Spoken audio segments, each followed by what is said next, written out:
이번에 매출 성장률 자체가 적어도 30% 이상씩은 나오지 않을까. 요즘 조선업체들의 그 주가에 좀 영향을 주는 요인 중에 하나가 방위 산업을 진행을 하느냐 안 하느냐가, 요즘에 수주 쪽의 모멘텀이 가장 좋은 건 오히려 계속 지켜볼 만한 두 번째 슈퍼 사이클에 이제 초반에 들어왔다.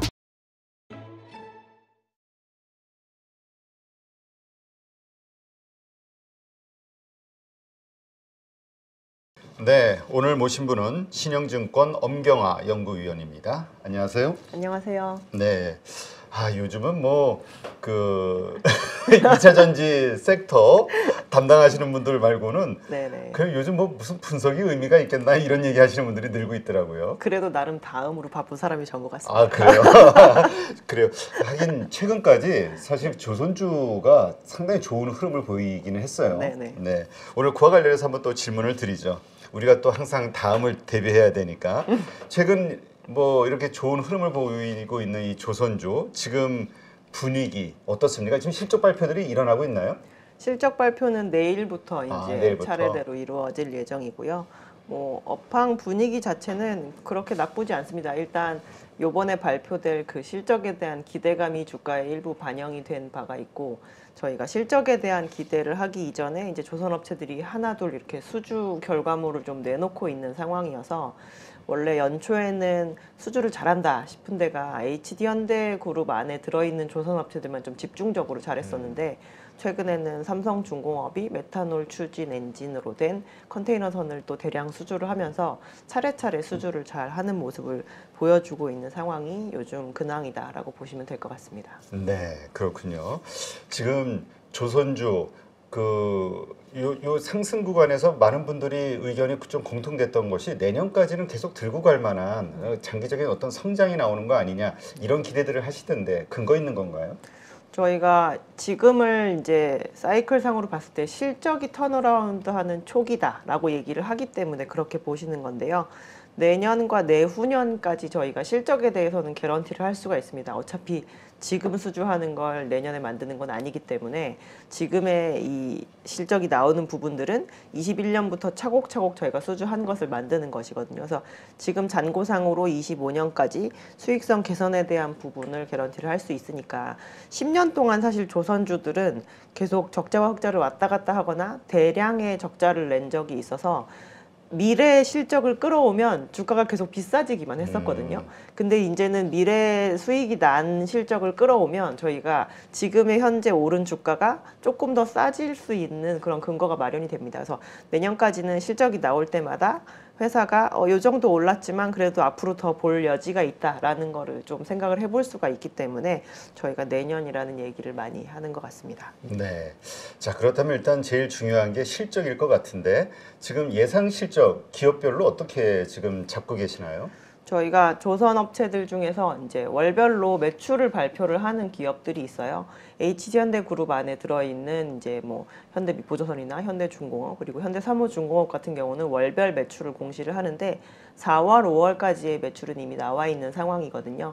근데 매출액이 이제 중소형 조선업체를 제외하고는 다 두 자릿수로, 그것도 이제 뭐 10%, 12, 20%이 정도가 아니고 한 4, 50%씩 늘어나고 있는 모습을 보이고 있습니다. 그래서 대체적으로 상장되어 있는 조선업체들이 대부분 대형선을 만드는 조선업체들이기 때문에 이번에 매출 성장률 자체가 적어도 30% 이상씩은 나오지 않을까라고 생각이 되고 있는 상황이고, 작년에 저희가 인건비가 많이 올라서 조선업체들이 비용이 좀 필요합니다. 뭐 재료비가 많이 올라서 비용이 필요합니다. 이런 얘기가 있었는데 이제 그런 부분들은 많이 해소가 된 상황이기 때문에 크게 쇼크는 없고 매출은 이제 한껏 늘어나는 그런 모습을 보이기 시작하는 그런 실적을 보일 것으로 예상하고 있습니다. 네. 사실 제 기억으로는 한화오션이 슈팅이 아주 상당히 강하게 나왔던 것 같아요. 네네. 지난주, 지지난주 뭐 그랬던 것 같은데 네.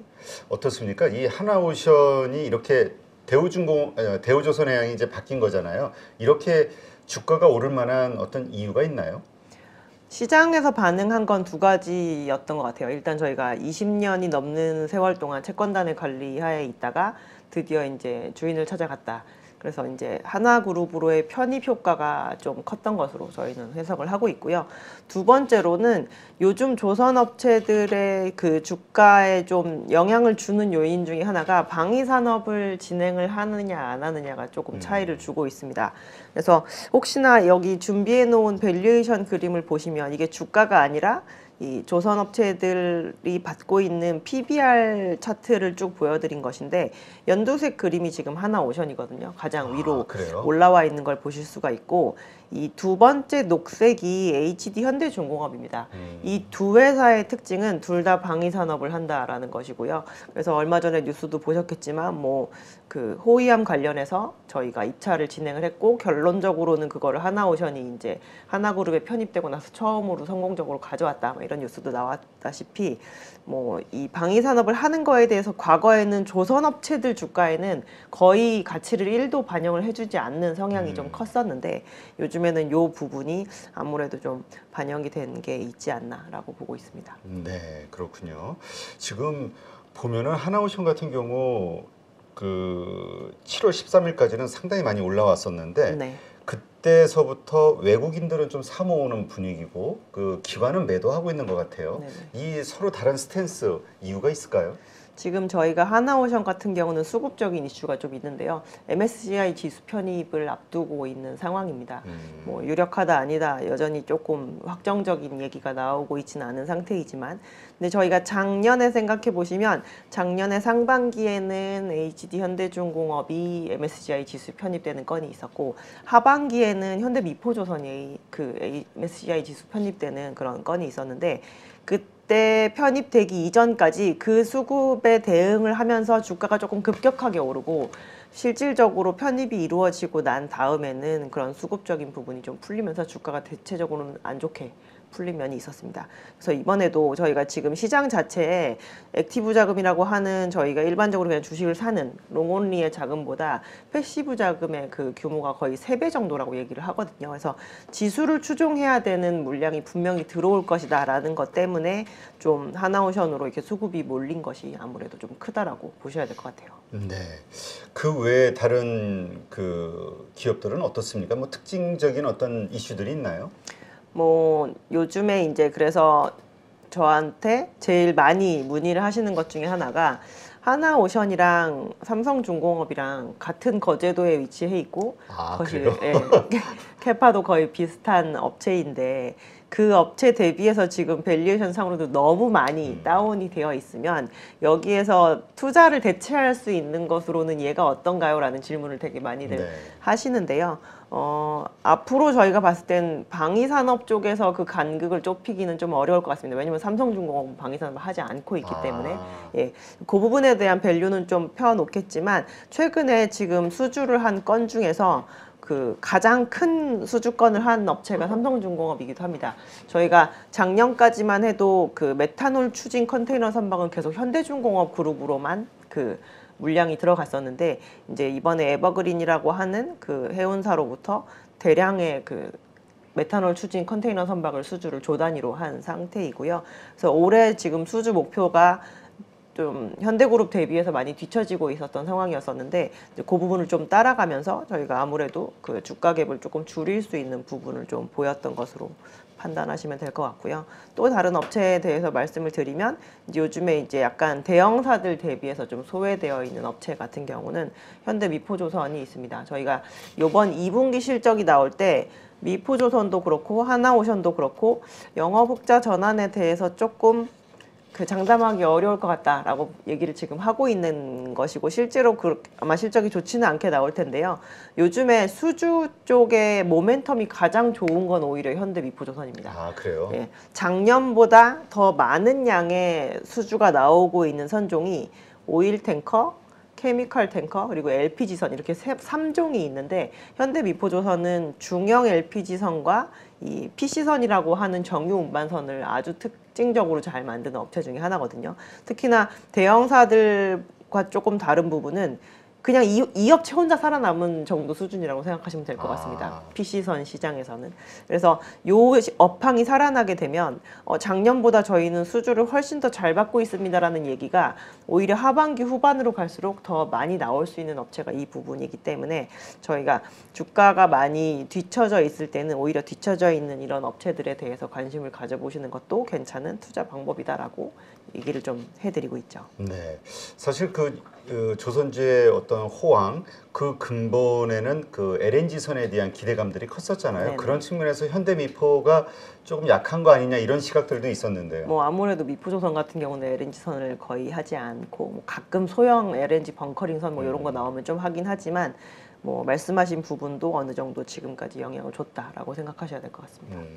지금 그 조선주의 어떤 슈퍼사이클 이제 진입을 한 것이다. 이미 한 상당 기간 좀 진행이 되고 있다. 뭐 여러 가지 시각들이 있는데 이 부분은 어떻습니까?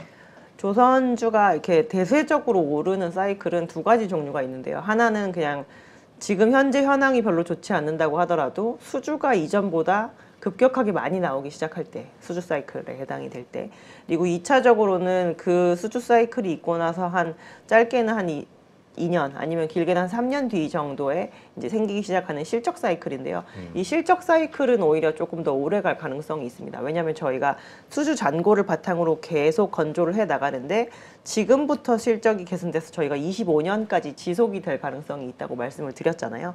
그래서 지금은 수주 사이클보다는 실적 사이클의 초반이라고 저희가 보셔야 될 것 같고요.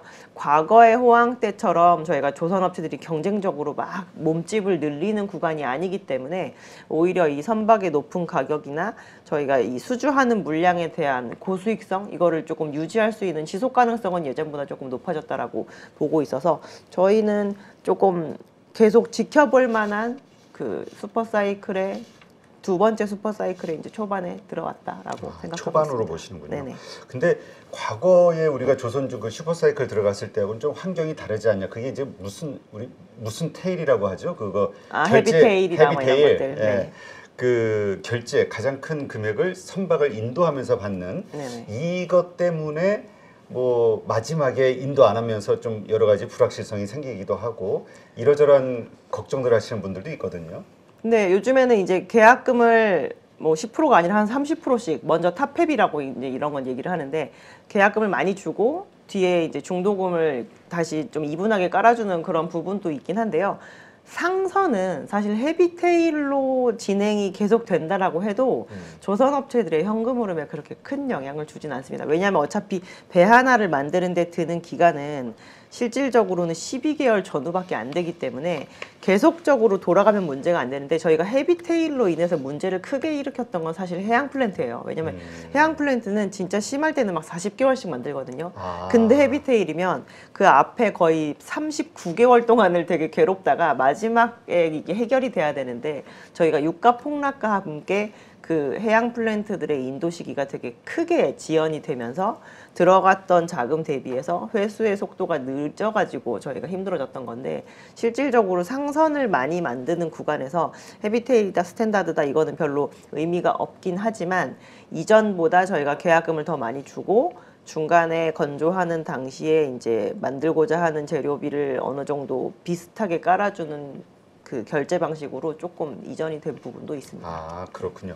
맞아요. 진짜 그 헤비테일 이야기가 나왔을 때 삼성중공업의 그 드릴십 네. 그거 재고 두 척인가 어떻게 처리할 거냐에 대한 이슈가 몇 년 전에 벌어졌던 게 기억이 나네요. 최근까지도 지금 들고 있는 상황이고요. 아, 그래요? 그 삼성과 과거 대우인 한화가 각각 5개, 4개 이렇게 들고 있었는데 아마 올해 말 정도까지는 거의 다 해소가 되는 국면인 것 그렇군요. 같습니다.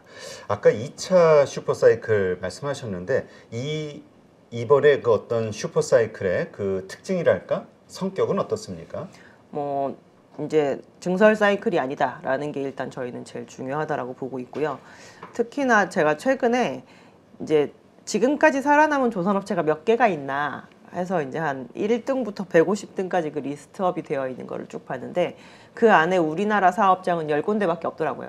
근데 그 중에서 저희가 옛날에 한진중공업이었던 HJ중공업이나 해상풍력 확부 구조물에 거의 집중을 하고 있는 SK오션플랜트를 제외하면 우리나라에서 이제 배를 저희는 많이 만듭니다라고 얘기하는 사업장은 8군데밖에 안 되는 것 같습니다. 근데 우리나라보다 수주잔고를 적게 가지고 있는 일본이 1등부터 150등 사이에 거의 40군데의 조선소가 아직까지 남아있고요. 중국 같은 경우는 66곳이 남아있는 상태이기 때문에 우리나라만큼 이렇게 컴팩트하게 완벽하게 구조조정이 된 나라도 없구나라고 좀 볼 수 있을 만한 상태인 것 같고, 그렇다고 상대방 국가들이 다시 조선업이 이렇게 양적으로 부흥한다고 해서 그 수량이 늘 수 있을 만한 구조도 아니거든요. 이제 중국이나 일본 같은 경우도 인력 부족이 똑같은 상황이고 사업장을 무분별하게 늘리면서 경쟁적으로 저희가 저가 수주를 할 수 있을 만한 구조도 아니기 때문에, 그래서 지금의 환경은 오히려 저희가 한번 크게 이제 너무 과잉이다 싶은 그런 설비 투자를 진행해서 안 좋은 결과를 경험을 하고 난 다음인지라 조심성이 많이 생겼고, 네. 그래서 가격 지지력이 옛날보다 더 높아졌다라고 저희는 보고 있습니다. 아, 그렇군요. 그러니까 1차 때는 막 증설했던 이런 네. 것들이었다면 지금은 이제 실적이 좋아지는 걸로. 실적이 좋아지고 이제 남아 있는 곳만 내실을 잘 다질 수 있는 정도 수준인 거예요. 그렇군요. 지금 뭐 우크라이나 문제도 그렇고요. 뭐 여러 가지 그 변수들이 있잖아요. 네. 이게 조선업의, 왜냐면 그 러시아하고의 그 유럽하고의 그 어떤 이것 때문에 미국에서 에너지를 가져가야 된다, 뭐 수송로가 바뀌어야 된다, 네네. 이런 것 때문에 또 조선업이 뭔가 호재가 되지 않겠냐, 이런 시각도 있었으니까 이러한 현상들이 다시 원상복귀가 될 경우에 그때 뭐 변동성은 없을까요? 전쟁이 끝난다고 사람들이 러시아에서 에너지를 다시 수입해서 쓸까요? 어떻게 생각하세요? 일단 한번 한번 당해봤으니까. 과거에 실제로 이번에 이제 문제가 됐던 그 노드스트림 2 가스관 말고 노드스트림 1 가스관이 처음으로 이렇게 열릴 당시가 아마 크림반도 문제가 처음으로 생겼었던 시점이었던 걸로 저희가 기억을 하고 있습니다. 그래서 그때 당시에도 러시아를 약간 왕따시켜야 되지 않느냐라는 여론이 국제적으로 대단히 많았지만, 그때 당시에는 이 국제적으로 천연가스를 수급해주는 공급자가 조금 많지 않았어요. 지금보다 수가 엄청 적었습니다. 그래서 울며 겨자 먹기로 그때 결국에서 러시아에서 유럽으로 오는 그 가스의 이동량은 그때도 늘었었거든요. 근데 지금은 수급해주는 공급자가 좀 많아졌어요. 호주의 볼륨도 상당히 많이 올라왔고 카타르도 거의 11년 만에 증설을 한다고 하고 있고, 사실 미국은 LNG를 수출하는 그 행동을 하기 시작한 지 지금 2017년부터 시작했으니까 17, 18, 19, 20, 21, 22, 23 한 7년 정도밖에 안 됐는데 지금 거의 1등 수출국이 되어가는 정도 수준입니다. 그래서 수급지가 많아져서 다양해졌고, 에너지를 너무 한 곳에 몰아서 가져오게 되면 되게 위험하다라는 걸 충분히 체감했기 때문에 아마 저희는 이 수송 루트의 변화 그리고 에너지 안보에 대한 이 중요도에 대해서 생각하는 그런 부분, 요거는 지속적으로 조선업체한테는 이제 같은 영향을 주지 않을까라고 보고 있습니다. 네. 아까 2차 슈퍼사이클 이제 진입했다 초기라고 말씀하셨는데 보통 이런 사이클의 주기는 어느 정도 이어지나요?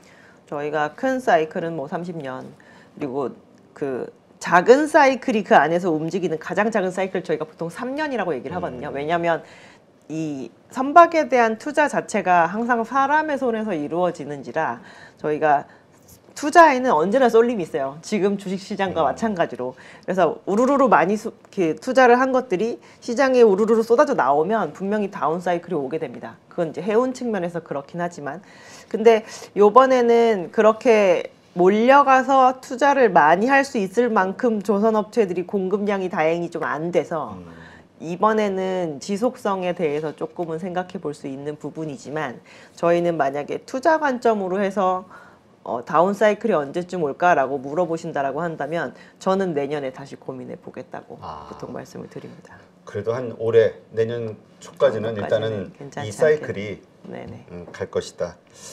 네. 지금 어때요?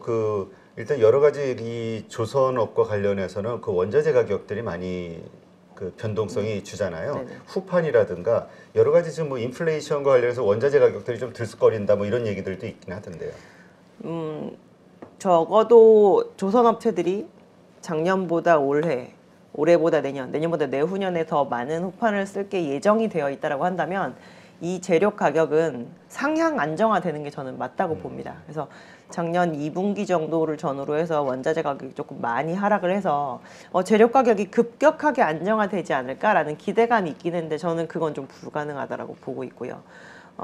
지금도 그래서 철판 가격이 아주 조금씩은 좀 오르고 있는 상황인데 저희가 앞전에 이렇게 급격하게 올라간 그 가격을 이미 되게 많이 반영한 선박의 가격으로 제품을 저희가 판매를 하고 있잖아요. 네. 그래서 급변동을 하지 않는 선에서 저희는 이미 재료 가격을 제품 가격에 전가를 해놨기 때문에 조선업체들에게는 예상 가능한 정도의 범주의 상승은 충분히 있을 수 있을 만한 상황이고 앞으로의 수익성에 오히려 더 도움이 될 수 있다라고 볼 수 있을 것 같습니다. 자, 그렇다면 이 하반기 우리가 좀 추가적으로 기대해 볼 만한 요소, 그 다음에 또 걱정해야 될 우려 요소들이 있겠죠? 뭐 일단 2분기 이어 3분기, 4분기 실적 저 매우 기대되는 편이고요. 예. 3분기부터는 이제 모든 상장사, 뭐 기자재 및 조선업체들 다 통틀어서 이제 흑자 전환으로 들어가는 구간이기 때문에 그 실적이 어떻게 나올지가 일단 제일 1차적으로 잘 궁금하고 지금까지 얘기가 많이 나왔었던 저희 수주권 중에서 이제 카타르 2차 발주에 대한 확정 물량이 나오는 거 이런 것들이 좀 기대가 되고 있는 상황이고요. 저희가 대우조선해양이 하나그룹으로 편입이 되는 과정에서 주가가 좋았듯이 HSD 엔진이 하나그룹으로 편입되는 과정에서도 혹시 그런 수급적인 움직임이 있지 않을까라는 그런 부분도 좀 기대의 요인이고 아무래도 조선업체들이 LNG 캐리어를 수주를 하게 되면 그거에 해당하는 이제 기자재 업체들로의 이제 수주에 또 그 2차적으로 내려가는 그런 과정들도 기대 요인으로 볼 수가 있습니다. 그래서 기대 요인이 좀 많은 상황인데요. 이러한 수주와 관련된 뉴스가 올해만 딱 잘라놓고 보면 3분기에 조금 많이 집중이 되어 있어요. 그래서 아마 3분기까지 많이 수주를 하고 나면 조선업체들도 4분기에는 수주에 적극적으로 나서지 않을 가능성이 있습니다. 묵혀놨다 내년에 하면 되지라고 생각을 할 수 있기 때문에 그래서 단기적으로 보시는 투자자 입장에서는 3분기가 지나고 나면 4분기에 좀 수주가 끊겼나라는 생각도 하실 수 있을 것 같고 주가도 어느 정도 만약에 이미 반영을 해서 많이 올라 있다라고 한다면 쉬는 구간이 될 수도 있겠죠. 그 부분이 투자를 단기적으로 하시는 분들에게는 제일 이제 지내기 어려운 시간이실 수도 있다라고 생각합니다. 네, 그렇군요. 하긴 이 뭔가 가끔씩 이렇게 뉴스가 수주 관련된 네. 이게 나와야 계속 관심을 여전히 받고 하고 있구나라고 볼 수가 있는데 갑자기 뚱 끊기는 느낌이 들 수도 있다라는 거죠. 그렇죠. 네. 가만히 사가지고 가만히 놔둔다. 조선주 뭔가 자꾸 뭔가 이슈가 없으면 네, 좀 네. 그런 느낌이 받을 수도 있겠네요. 예, 맞습니다. 지금 가장 탑픽으로 보시는 데가 어디죠? 저희는 여전히 완성 조선 업체 중에서는 그 HD 한국조선해양 말씀드리고요. 아마 이번 2분기 실적이 나올 때 현대사무중공업의 그 매출 성장률 자체가 업계 탑을 찍지 않을까라고 기대를 하고 있어서 뭐 내년까지도 여전히 어닝에 대한 기대감이 워낙 크기 때문에 그거 대비해서 이제 또 주가가 낮은 측면도 여전히 매력적이다라고 보고 있습니다. 그 목표 주가를 얼마로 설정하셨어요? 저희 16만 원인데요. 아, 지금 조선업체들에게 저희가 이 TP를 주기 위해서 약간씩의 뭐 할인과 할증이 조금 들어가긴 하지만 지금 공통적으로 저희가 순자산 가치 대비해서 2배를 적용을 하고 있는데요.